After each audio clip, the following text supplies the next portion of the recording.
I've made our first electrical connection right here. Please feed the YouTube algorithm by giving the video a like. If you want to see more like this, click subscribe and ring the bell to be notified of new videos. If you want to chip in on my expenses, I now have Patreon and YouTube memberships.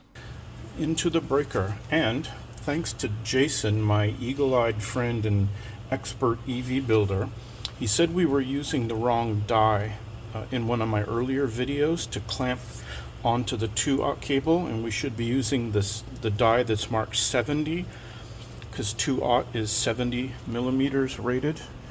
Therefore we need to be using this set of dies, and it makes a beautiful hexagonal crimp on the lug, and it looked beautiful, and I put some shrink wrap over it and everything is good. Now I just gotta prep this one for connection to the first battery module, and we can get started on that. I got really lucky with the rods that hold down the top, just absolutely in the exact right place, so we will have a functioning double lid strap down. Okay, the first module is home in its final resting position. I put 2 layers of foam down, laid the module, connected up one of the hoses with a hose clamp, and was getting ready to land the big lug here. But I used a right angle so that it's easier for the wire to go down and make a connection. But I think the next module is going to lay right on top of that. So I'm going to need a straight lug to get at that bolt. And then we use the bus bars to get to the other ones. So I got to rethink that. Okay, first module is in, totally prepped.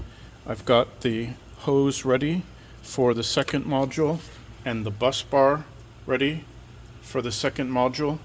This is the Sweet Z, a Z-shaped bus bar from Amp Revolt that lets you make a stack of modules in a very, very tight space. Would be impossible otherwise. They're just beautifully spaced, gorgeous, plastic dipped, and exactly what I needed in these tight spaces. So go to amprevolt.com if this is the product for you. All right, let's drop in the next module. I'm going to put a layer of insulation and a layer of foam, and then the next module. And the second module is in, bolted in with the Amp Revolt sweet bus bar, and we've landed and clamped down the cooling tube, connected up the second Tesla BMS, and we're all ready to put number 3 in. So insulation, foam, pull the cap, bolt the bus bar, and prep the cooling hose. All right, last one. Okay, after an extremely productive day and a half, the 3 battery modules are in. All the DC is wired. We've got 2 of the modules plugged into the Tesla cable. We have full plumbing, daisy chain in and out. The only thing left is to surgically work on that 4 cable to do its thing up to here, and then put a connector on the end of this that snaps into that.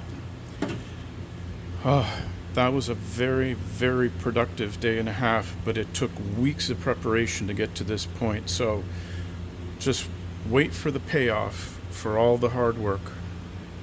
I can't believe it. The front box is done. We have DC power. We have Tesla data coming to the connector, and that was a whole new experience, learning how to crimp these wires and stick it in the connector and don't get the pins all backwards.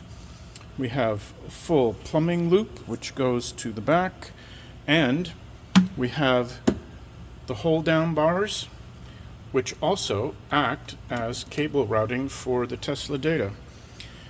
This is done and sufficiently warmed I think I'll put one on the front here too.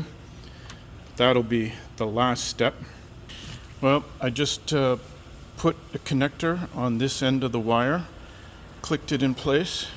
Fingers crossed that the signals are actually going through, because it's really hard to try and buzz the connector for continuity. Once it's plugged in, you have no access to the end of the wire to test it. So it's going to be a surprise whenever we fire it up. So I'm officially declaring the front battery box project done. Just before we wrap up, I want to thank my Patreons, Peter Bouvier and Puppy, for their support. We also just popped over 2,000 subscribers, which is quite a nice milestone for my little channel. All support is greatly appreciated. Hey, I hope you enjoyed the video, and if so, please give it a thumbs up. I see that 81% of the viewers aren't subscribed. Please do, as it does help the YouTube algorithm. Take care and see you next time.